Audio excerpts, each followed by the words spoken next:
For people who make their living by persuading others, Monroe's motivated sequence is the #1 organizational pattern for persuasion. You're going to find that after we discuss Monroe's motivated sequence today, that many commercials are based on this organizational pattern.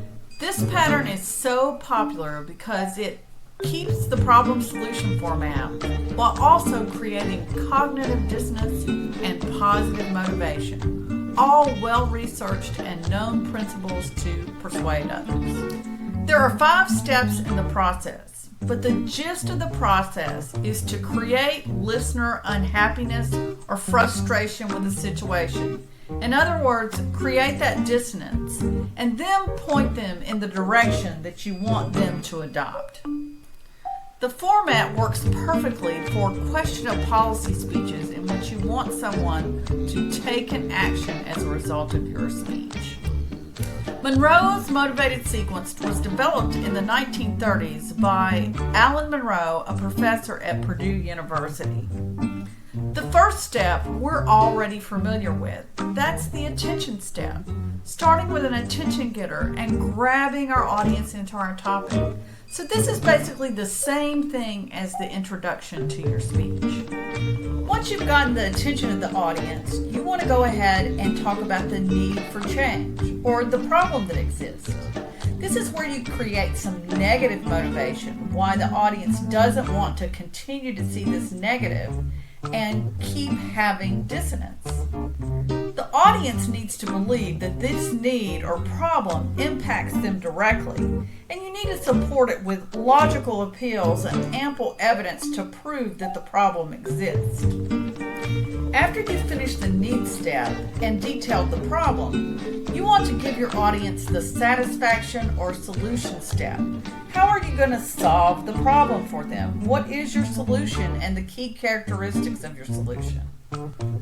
Now that your audience understands the problem and the solution to the problem, you want them to visualize the world with your solution implemented.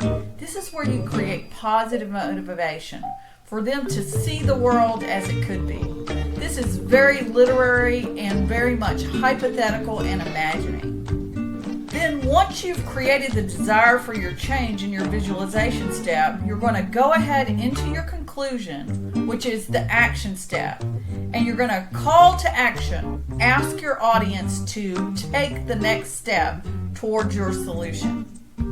So now let's take a look at how a typical bounty commercial follows this pattern.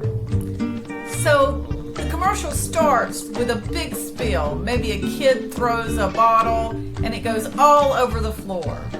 The next thing you see is an unhappy lady with a problem. Her floor and counters are all a mess with everything that's been spilled. And of course she has cheap paper towels that just won't get up that spill. But don't worry, we've got our satisfaction step. Bounty to the rescue. The quicker picker-upper. It'll get up that spill. Then we show the same lady, all happy, clean counters, clean floors, picking up her spill easily with bounty. And then finally, the commercial asks us to take our action step, which is to buy bounty, the quicker picker-upper. So I challenge you the next time you look at commercials. See those insurance commercials that start with a car crash and the insurance that won't pay, but your plan solves it?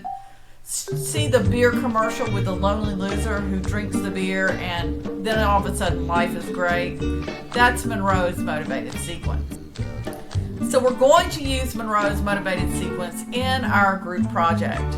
So I want you guys to go ahead, remember this, and then look at more examples in your learning module.